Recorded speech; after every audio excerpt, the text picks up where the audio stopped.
The Old Guard is a 2020 Netflix action movie. I watched this movie a few days ago, and I wasn't going to review it, for the simple reason that I really didn't have much to say about this film. It's a very bland, forgettable Netflix movie, and I sort of completely forgot about it, and forgot to review it. I did review it on my Letterboxd, like a few days ago, when I did watch it, so you can check out my Letterboxd down below. It has all my reviews on there, all the films I've seen. But let's get into The Old Guard. I thought I'd finally get a chance to review it.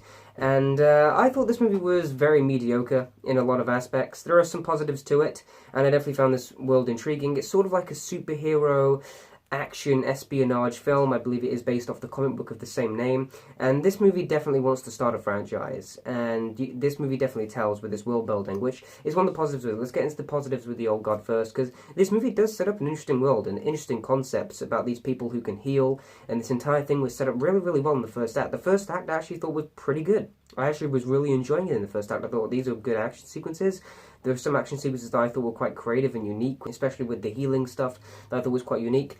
Also, the main character played by Charlize Theron, I believe it is, who was the main character in Mad Max Fury Road as well. I loved her in that movie, and she was really good here, and I definitely liked her character. There was some interesting backstory with her character and some emotional aspects, and everything involving that character's past, that character's journey, and that character, what we learn about her, and the tension with her at the end, everything involving that main character, I thought was very, very interesting. Her bringing on someone new into this sort of world, it all made for good world building. Unfortunately, in the next two acts was some of the blandest action movie crap I've seen, and became the movie really forgettable.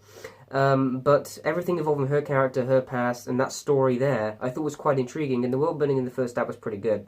The action sequences, some of them were good, some of them were shot a bit off, like it went to like a wide, then a really close up, and it looked a bit weird. But for the majority part, the action sequences are good. What ruins them, though, is the terrible music they played over them. They played these horrible pop songs over them, and it really ruined the action sequences completely. Music is very, very important in action sequences, very important in movies overall.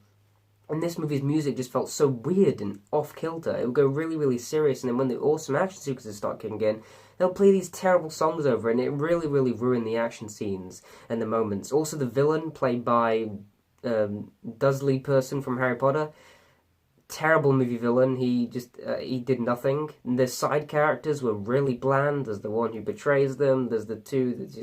The side characters were really weak in this movie. The main character we're meant to follow was quite bland. I liked the setup for her in the first act, but she didn't really do much later in the movie, and she didn't really go on any form of journey.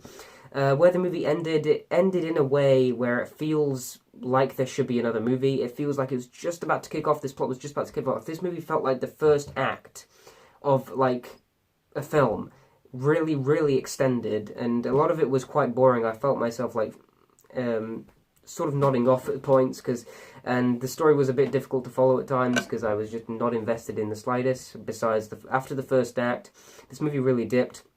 There are good performances there, there are okay action scenes, there are okay things, there are good world building, but unfortunately this entire film sets up for a sequel that I'll be intrigued to watch, because this world is intriguing and I'd like to see what else they can do with this world. But unfortunately this film felt less like a film and more of a really extended pilot to a TV show. And it made the movie really forgettable and bland and didn't really have a full completed story. And sometimes I'm completely okay with that, but this movie, I don't know, I didn't think it was any good. If you have Netflix, yeah, I wouldn't consider watching this one. It's quite forgettable and bland.